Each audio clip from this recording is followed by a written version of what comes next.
All right. So to set the context for this presentation, just going to be building a content strategy for you on the fly. I guess to set up the call, I just love to hear about how you are coming up with the current content ideas, or what is the current content strategy for your guys' site? Yeah, so it's kind of to be honest with you, a little bit of the traditional. Let's take a look at what other marketing blogs are ranking for in Ahref, do the topical ideation, and then kind of reverse engineer how many backlinks they have and whether it's plausible that we could somehow get on page one within a 2 month period with minimal backlinks, right? So the Yep. content is primarily for the beginning stage so far, like top of funnel, middle funnel. Although we do have some like really specific bottom of funnel content, but that's not something that we've scaled out yet. Got So it. because it's not, I don't really do content full time. Whenever I have time, I'll do it. But by the way, what's on the screen right now, this is kind of cool, like a Y Combinator, how to get in, interviewed the founders of YC companies. That was pretty successful. We got on Hacker News somehow.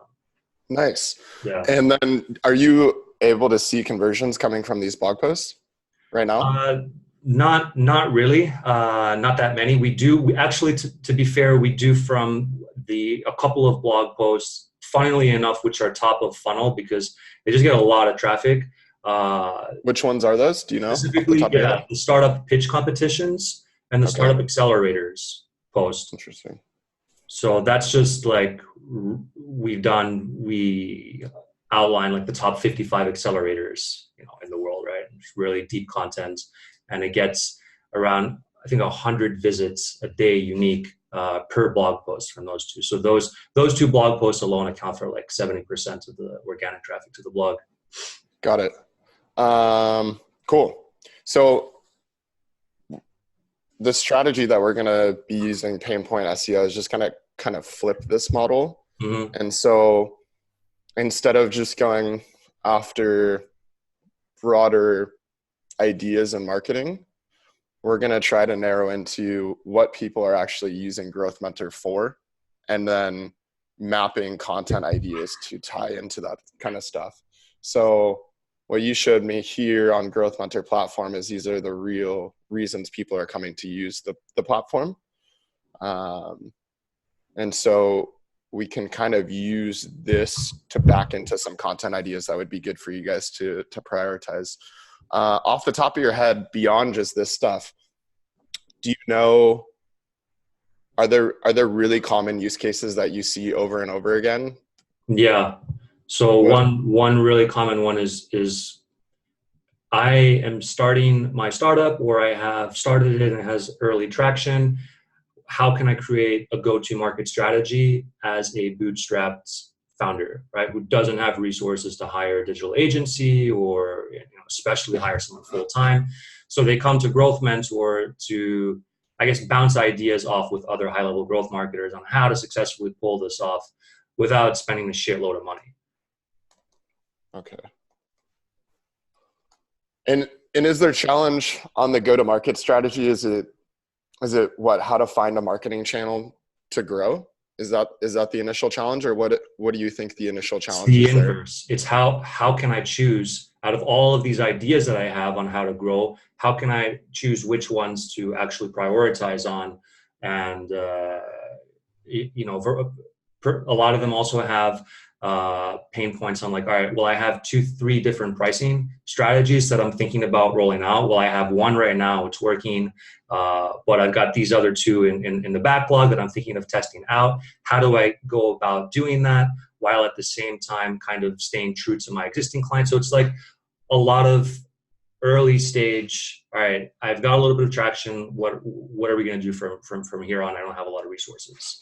Got it. And then the pricing strategy that's SaaS specific? Yeah, most of the users on the platform are SaaS B2B founders or growth marketers. Okay. What are some of the other things that you see over and over again? Another common one is I'm new to my team, to my growth team.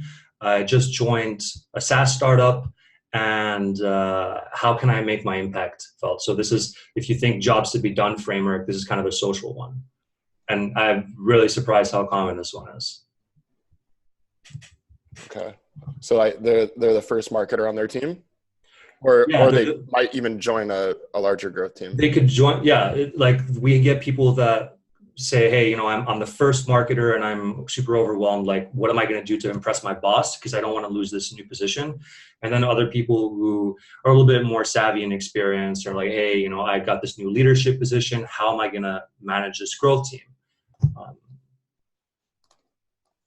Got it. Any other ones that come to mind? A lot about content in terms of like, well, I know I should be blogging, but where do I begin? I'm guessing you get this stuff all the time. It's just generally like first time digital people who just heard that they have to blog or they have to have a social presence on social media.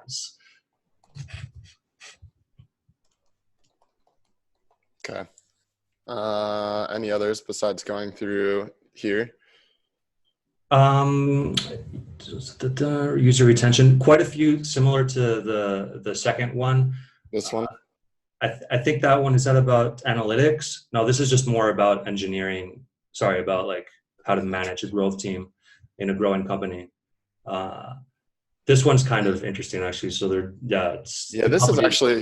this is interesting for me because having a SaaS business previously, this was something that we were always looking for, was just industry benchmarks. So like, what are good activation rates? What are good retention rates? What are good free to paid rates? So we were just kind of like looking to compare against other businesses that were similar to us, just to understand if the product was doing well or not. Mm-hmm. And if that's something that you think people think about, I mean, I would concur, and I think it's a very good use case of talking to another growth mentor that's working maybe in a different industry than yours, or even better, a similar one. Just kind of touch base and see where you stack up. All right, so growth metrics for SaaS. Let's see if there's any that pop out to you as I scroll through here. That's the one that's very typical, how to design a go-to market on a super tight budget. But I think we've already put that down. Let me see if there's something in here. So typically what I like to do is see how people phrase it in their own words too, because when we're saying the high level idea, we might be missing something that they're thinking. So we need to produce economics. So they want to organically bootstrap. So even like maybe back up here, organic marketing.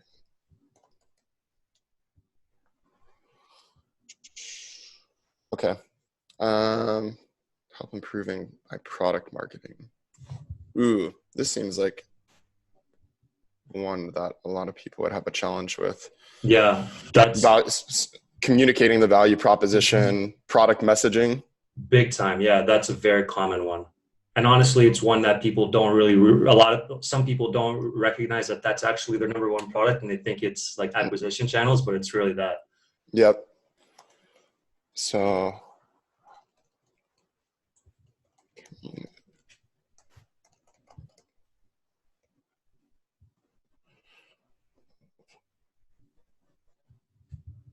and then it could also be considered just positioning. So SaaS position. Yeah. Cool. All right. Let's keep going. Just feel free to say something if another one jumps out. Validate a marketplace. Best way to validate a marketplace. Now you can swap out marketplace with startup, SaaS, whatever, but that's also super common. People with an idea and they don't want to spend a boatload of cash building out an expensive MVP. Okay. Outbound conversion rates. This is, I'm guessing, sales. This is So this is more of an operational question. Like, how can I make sure those numbers are accurate? That's the way I would imagine that. Got it. Okay. Might skip over that one for right Hiring now. VA and programmers. Interesting. People really want to know more about that? Or that's like a high priority item for them? For people that are, I guess, don't know how to do it, because they're super effective if you know how to use them. Mm. Okay, so here's the one you're talking about with pricing. Overseeing Yes, value-based. value-based pricing. Interesting. Okay. And this is why sometimes I like to see it in their own words, because we might forget qualifiers here. So value-based pricing makes sense.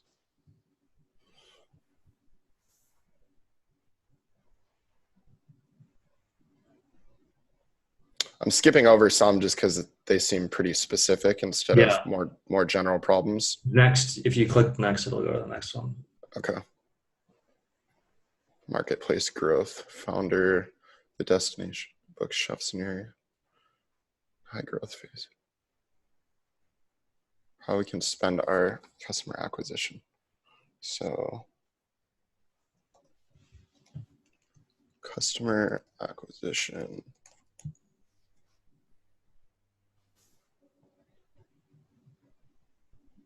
Yeah, that Google seems to be niche enough as to be able to probably rank it with Yeah, short for word. sure. For sure. This one's interesting to me. So I want to get specific into what they're trying to improve in their Google Ads.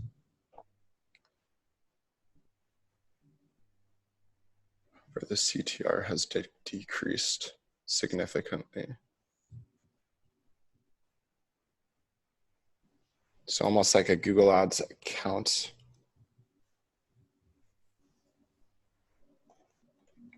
Audit /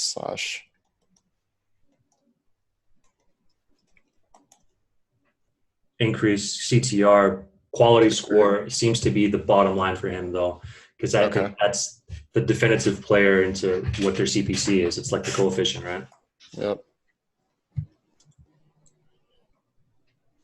All right, product market fit for a new product. I'm sure this is another big one for you. Oh yeah, we had already put that on here. Okay, well, I'd say this is a really good starting point.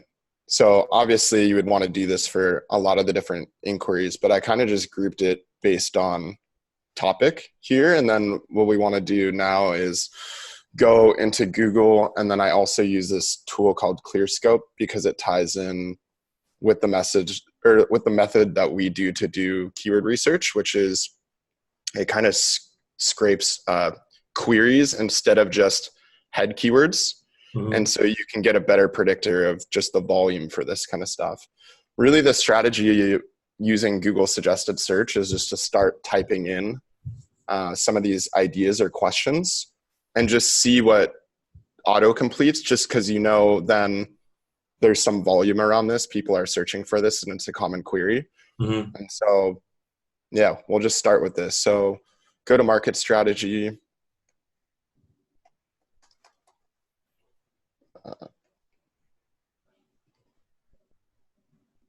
Yeah, so here, these are all the different ones.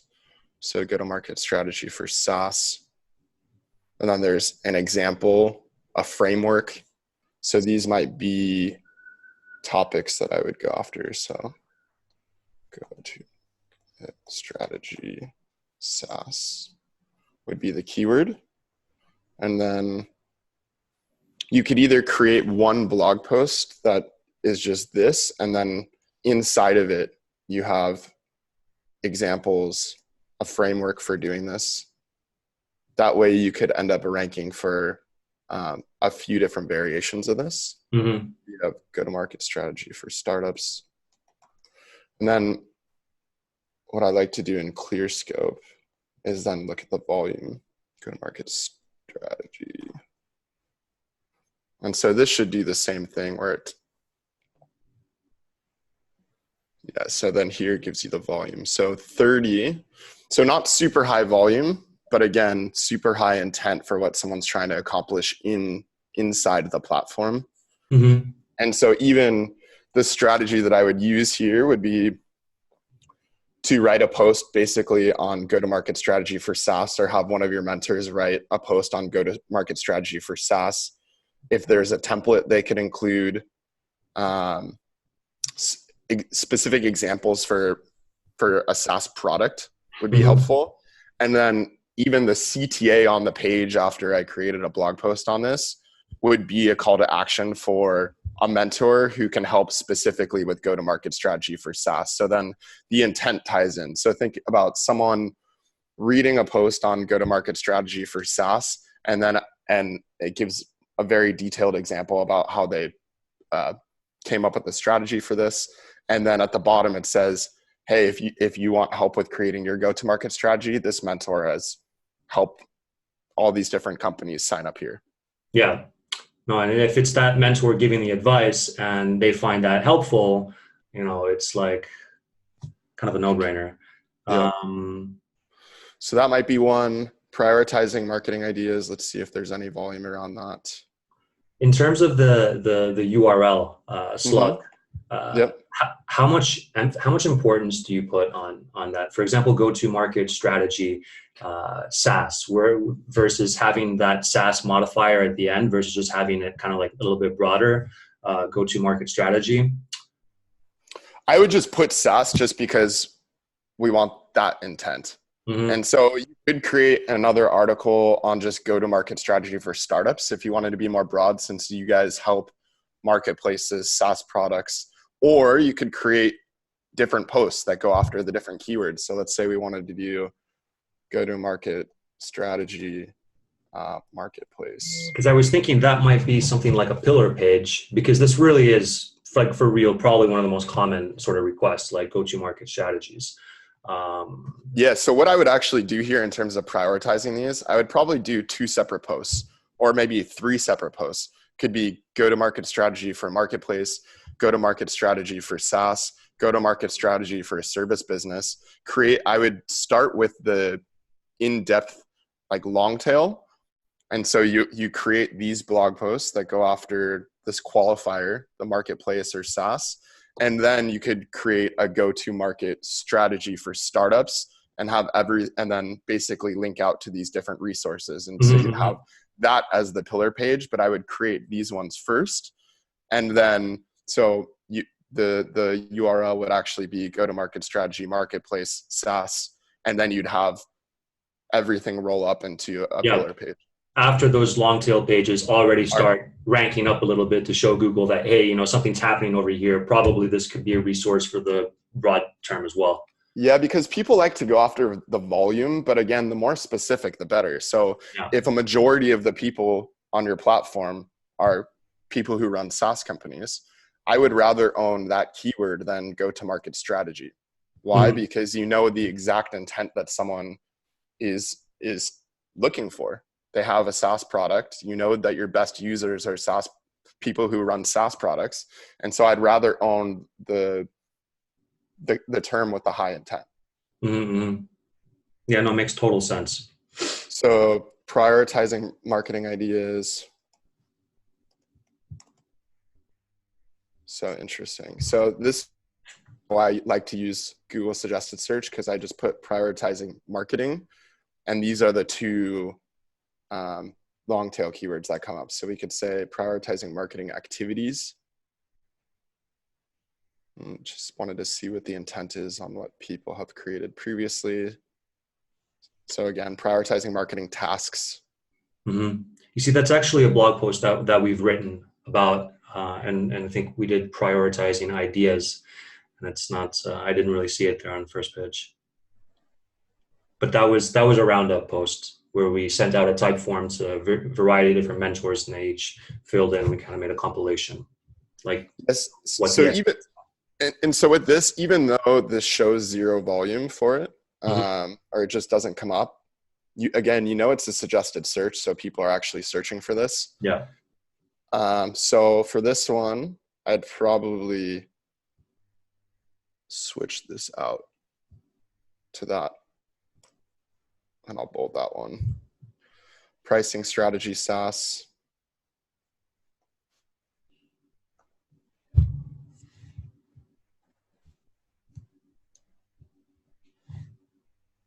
Also want to see what other people are searching for. So SaaS pricing template. That's interesting. SaaS pricing consultant. This could even be really good for you too. If Yeah. you think about the intent here, so someone has already said that they're basically willing to pay for this. So again, there's buying intent with SaaS pricing consultant. So that's really interesting. And so even though you guys are more on the mentoring side, again, someone is looking for help and they want to pay someone to help them do this. So again, I think that would be a really good term for you guys to own, pricing strategy. That's an alternative search query, which we haven't really tried ranking for at all. Like I'm talking about like all the queries plus consultants. So this has 10 volume. Let's just see like more general terms on SaaS pricing. So again, the reason why I like ClearScope, because you can see I can put in a head keyword. So like SaaS pricing. And then what it does is it gives you all the variations around this topic. And so SaaS pricing gets 320, SaaS pricing strategy gets 170. You want to know something funny? Right 30 minutes before this call, I had a call scheduled with ClearScope for a demo of their. That's funny. But they didn't show up. So if you're seeing this ClearScope, check your calendar. Best SaaS pricing pages. So again, what I'm doing here is basically, this is a pain point topic, but then I'm looking for intent-based keywords that would tie into exactly what someone on your platform would help a company do. Mm-hmm.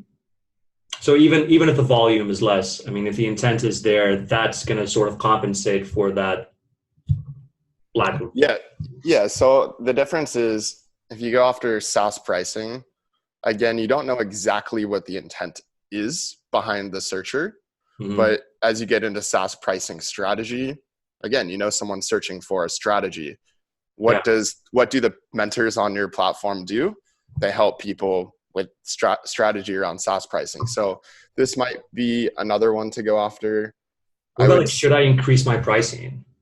Stuff like that. Questions are great too. And another thing about the volume, this stuff's not super accurate. It's all estimates. True. And so even though stuff looks very low, there's an example that we have for one of our clients that I think it was an NA. It showed 0 volume in any tool.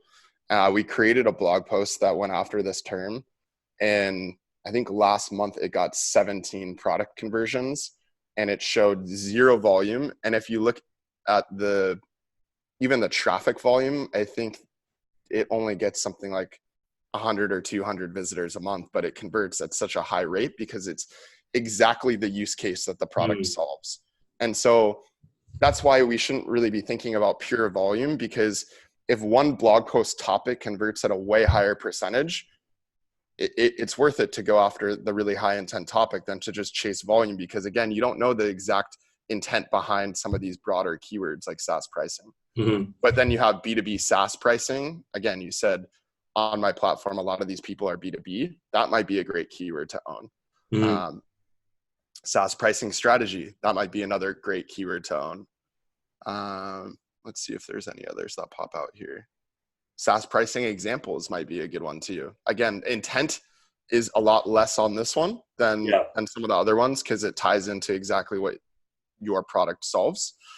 But still, it might be worth owning those over time. And so again, even in terms of then prioritizing these, so then the next question I get asked a lot is, okay, well then how do you determine out of all these different ideas, which ones you should target first? And the answer is I would go after the ones with the highest intent and highest volume. So for example, SaaS pricing strategy might be a good one. Yeah, I think it had like 170 volume. So that might be a good one. The consultant again has buying intent, so I would probably target that one first. This is a huge pain point and a reason people come to the platform. So again, this might be one. And so essentially what I'm looking for is just the topics that show that people are ready to purchase again, like the consultant one has a great modifier. So it's like, if someone's searching, you know that they're in buying mode, even though there's only 10 volume a month, if you could capture all 10 people that are looking for a consultant. And to be honest, it's probably not that competitive, just because it's a pretty specific. Judging by the ads on the top. Yeah, but that's what's funny is like there's a ton of people bidding against this, but if you just like, look at the article. Yeah. So the last article or the top one is from 2014. Yeah. And it's like, if you just created a more modern version of this. And so the other thing to do is you kind of want to look at what types of articles show up in the top 10 to tell you, what are people looking for? Are they looking for a list? Right? Is a list post the right format? Is like a how-to article the right format? Like what is Google suggesting? And so what I would typically do once we've decided on a topic, so let's say we wanted to target the SaaS pricing consultant. So here, it looks like a list post is being shown at the top. So that's the number one. SaaS pricing consultants. Let's see what this one is. Yeah, that looks interesting. So even for you to execute on this, let's see. So this actually looks like a service page for a company that helps with this. That's interesting. Someone's homepage, a pricing strategy framework. So there's a lot of different ways that you can go with this, and you can even combine the approaches. And so, for example, here, basically you could just look at all the mentors on GrowthMentor that help with SaaS pricing, and then create a list post about these are all the different people that could help you do this, and here's their background. And then you could also have one of them talk through a strategy framework in the post as well. And so you could combine the different formats to try to give it the best chance of ranking for this keyword. And I like that because it's a lot of user generated content, because the mentor profiles are really rich as well with data. So it's. Yeah, and it's easy for you to execute on. You already have all this information. It's basically just reorganizing it in a blog post format. And perhaps it's something that could even be proceduralized, and you can kind of even delegate it to like a VA or something. Yep, definitely. And so the same thing, if we were doing SaaS pricing strategy, I'm just guessing this is going to be a little bit more competitive because it's a little bit more up funnel. So yeah, you see a lot of people are trying to target this keyword. Again, that's another advantage of going after these very specific terms, is the consultant, no one's really targeting that term, but everyone's targeting the strategy. And so it might make sense to go after that one first versus this one. You know, it's going to take you a little bit longer, and you can see, look at all the different companies that are competing here. So CoBloom has 2 of the top results. Price Intelligently, again, they're known for SaaS pricing, 16 ventures of consulting. Yeah, so that's what I mean. These are Neil Patel. So you already know just by looking at the results that this is going to be a lot more competitive. However, the other term has a lot more buying intent. So so just comparing those in the search results now, I would actually prioritize the other one first, and then I would come back and try to do this one afterwards.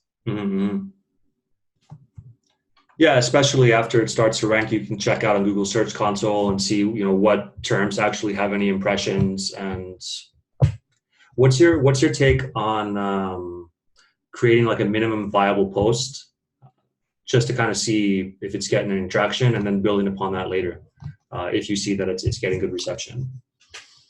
I've never really taken that approach. I just try to create the idea that we have is to create the best article on the topic possible. So that's what I would lead with, is just looking through. What we would do is look through all these different results and see what's missing. So if I was the person searching for this, what's not in this post that I would want, or what would be more helpful than anything else here? Sometimes it's as simple as organizing the post in a different way. So here I can give you an example of something that we did. Lead generation tools for one of our clients. Yeah, you mentioned on one of your previous posts originality nuggets. If I get that correctly, right? Yeah. So this, again, it's just a list post that we created. But then the differentiator. So what was the originality nugget that we Yeah. thought to approach this with? It was lead generation is so broad that there's so many different tools that fit in the lead generation categories. So Mhm. our originality nugget was just, can we Just organize, categorize them. can we categorize it to make it really easy for someone to navigate through this post? So Yeah. if you came to this post and you were saying, oh, I'm interested in just email marketing tools, Mm-hmm.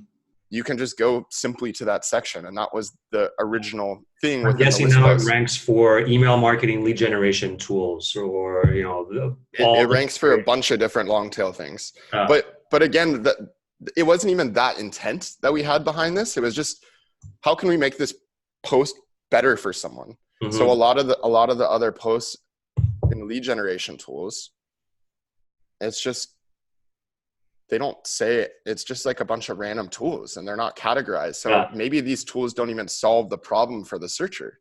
Uh-huh. Maybe they were looking for maybe their intent was something completely different. Maybe they were looking for like a tool to help with lead gen through email marketing or something like that.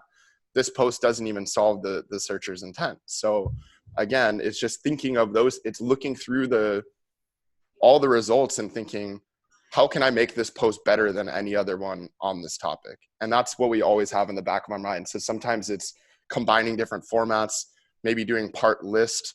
Even if it's a list post, it might be including pricing if no one else does that, or including Mm-hmm. like reviews in there. We just always look for something that can differentiate our posts from anything in the top results.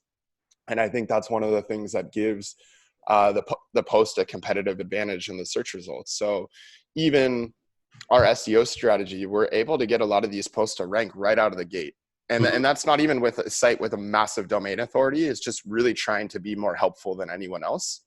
I'd say that's the first thing that makes the post successful. And then if we need to do link building on top of that to help boost the post up, we will. But oftentimes, just by taking this approach of creating something more valuable than anything else on this topic, we can get our post to rank. Because Google, once you publish this, Google tests out the posts in different places and just sees what the click-through rate is, how long people stay on the page. And I think that's kind of how it figures out where to have it sit over Yeah, time. Google's smart now. Like they Yeah. know what's good and what's not just by user engagement metrics. I mean, Yeah. So I don't know exactly what the algorithm is, but I know if your you goal probably as never a will. content marketer, yeah, if Yeah. your goal as a content marketer is to help the searcher find what they're looking for, and Mm-hmm. that is your obsessive focus, it's about creating a blog post that truly helps the person. Totally agree. Yeah. I think that is what will lead to your success in getting it to rank here. Can I get your feedback on one post that I Yeah. wrote after reading your originality nugget? So Okay. Google, I want you to find it on Google so I can show Okay. up the position it is. Best Okay. startup accelerators. It would probably even rank for startup accelerators. Just yeah. I'll do that though. There you go. There, it ranks higher where I'm, but yeah, that one there. 50 best. Yeah. Sorted by country. Love it. Again, it helps satisfy the intent. I don't know if any of the other ones. Yeah. I mean, And it's yeah. I truly do think just It's just even by having that more specific angle. look at some of the data that's on each one of the entries. If you scroll down a bit. Oh yeah, love this. Because But no I other think, post but has I that think the much data. uniqueness, again, I think the uniqueness is having it sorted by country too. Because Mm-hmm. again, what if someone's searching for this from Europe? Exactly, And right? yeah, so I think that having that more specific angle is better. So I think probably here, the only differentiator from these is just these pages having a lot more links. Yeah. Yeah. I didn't do any link building to this, and it's already Yeah, this that's post good. gets me So 100 organic a day. So this is the strategy that we would use. So we would, again, try to create the best blog post on the topic. You published it, and without any link building, it's already ranking number 4. And so this is a post that we would actively build links to, because again, you have a really good chance of getting it to rank higher now. You already know it's a better post than anything on this topic. It's already sitting at number 4 without you doing anything. And so now it's just about how can we get this higher and get you more traffic for the post. And so that's kind of how we prioritize even the link building side of things too, is try to create the best post on the topic, get it to rank on page 1 or 2 without us doing anything. And then over time, just continue to build links to these pages to get them up higher, knowing that if this post is already yielding conversions for you, if we get you even higher in the search results, that number should continue to go up. And what's your take on mixing in PPC with this? Some, baseline Facebook retargeting, or, Yeah, we do that. So to promote all the posts right out of the gate, we do Facebook ads. 3 different things we do. We do cold audience targeting, lookalike audiences off of people who've been to your website, and then straight retargeting as well. So that is how we get the initial traction to each of the posts. But over time, we know that, again, this is targeting a specific keyword. And so to give that initial boost of traffic right after publishing, we do Facebook ads to boost it. And then over time, as we get stuff to rank for the various keywords, we'll get the continual traffic on that. So you have like the initial boost from paid, and then over time, the SEO will start overtaking any of the traffic that you could have gotten from Facebook. I recently read this case study where somebody spent $2,390 or something like that, right, on Facebook ads for the first 45 days to a new blog post, which was good. The blog post, right? Like objectively compared to what else was ranking for that keyword. And there was a causal relationship between the amount of ad spend, because you're forcing people to the website, and then the organic rankings, because his hypothesis was that Google needs data in order to know if your article is good, right? If people are scrolling down, the dwell rate, the engagement, click-through, and all that stuff, right? So if you can force more of that data in a quicker amount of time, that might be able to influence your organic. I agree. I have the same hypothesis. We haven't done any data analysis on this, but that is even what the Facebook ads help us do is give us early indications on which articles that we should focus on, even after publishing and even after going after a keyword term. Because, for example, if we can drive conversions through Facebook advertising and drive sometimes certain posts that we wouldn't have predicted will drive a ton of conversions due. And so even when it comes to prioritizing the link building efforts and really trying to move those pages up, I make those decisions off of which ones have shown early indications of converting to product signups as well. And so that's just another benefit too. Another thing that we do in terms of the strategy side, since we're talking about paid and content strategy, is we'll look at what companies have already bid on in Google Ads and what's converting from paid. And then we'll prioritize the highest converting paid keyword terms as content ideas as well. And so that's another simple way to back into this kind of stuff without going through all these pain points, is you can just look at what's already converting to sign up and then target those on the organic side as well. And then your goal isn't necessarily to do either or, it's if I can get the post to rank very highly, I have double the opportunity to convert someone. So anytime you create a piece of content, I just get the feeling like you're going for the kill, right? You're going for the jugular, right? You're going. We're going for the sale. I think it's a very different approach than what most people take. I think people have this long-term mindset about content marketing, which is true. It is every week I have to do my blog post. It's and it is a long-term game. It's not like ads where you just turn something on and immediately you can see conversions come through. It is a long game, but the value is over time it continues to scale without putting more and more money into it. And so every single month, if you just keep the consistency and you keep the strategy, the proper strategy, over time, this can end up beating almost any other channel. So for one of our clients, we've been at this for 2 years. And I think the first 5 months or so, we took the top of funnel approach. That was our original hypothesis about how to get results with content marketing. When we started mixing in some of these comparison posts and more bottom of the funnel search queries, and we just realized over time that those posts were beating out anything else that we had done from a conversion perspective. And so we just doubled down on that.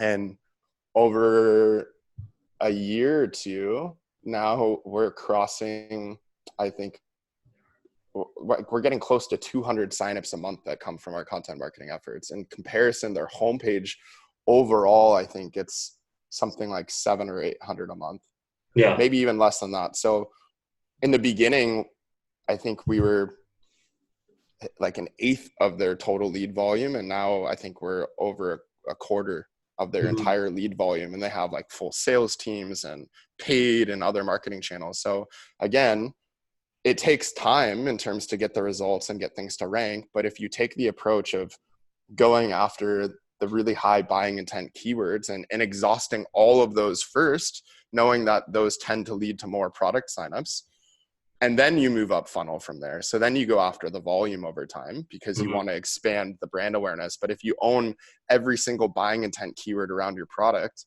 and you exhaust those first, that's what's going to lead to the sign up growth. I love it. I love it. I mean, it's really common nowadays to see. I mean, I'm guilty of this as well. To want to maximize your vanity metrics, how many keywords you rank for, and silly things, right? Like, Yeah, it's everyone does it. I mean, traffic seems great. You're like, oh, 10,000 visitors, 20,000 visitors. This is great. But, yeah, and I think the idea previously was that once I get a ton of traffic, I can optimize the conversion rate down the road. yeah, It just, it doesn't work like that. What you'll notice is that even if you do CRO tactics on blog posts that are really top of funnel, again, the intent isn't there. So that's the main problem. It's not like you can optimize a post for conversions if the person is not even searching for uh, a solution to their problem, you know? So that was I used to have that mindset of grow traffic first and then optimize for conversions later. And what we realized over time is that the topic of the blog post is what indicates whether someone's ready to convert or not. That's all. The intent is in the topic idea. So the biggest effect that you can have on your conversion rate is the topic itself. And so if you just focus on targeting the right topics instead of going after these high volumes of traffic, that is going to have the biggest impact on conversion over time. Because even if you just think about someone searching for content marketing, yeah, it'd be great to own that keyword. I'm sure it brings in 40, 50, even 100,000 people a month. But who's searching for content marketing? Is someone trying to learn content marketing who's never done it before? Is it someone who's doing a research paper on content marketing?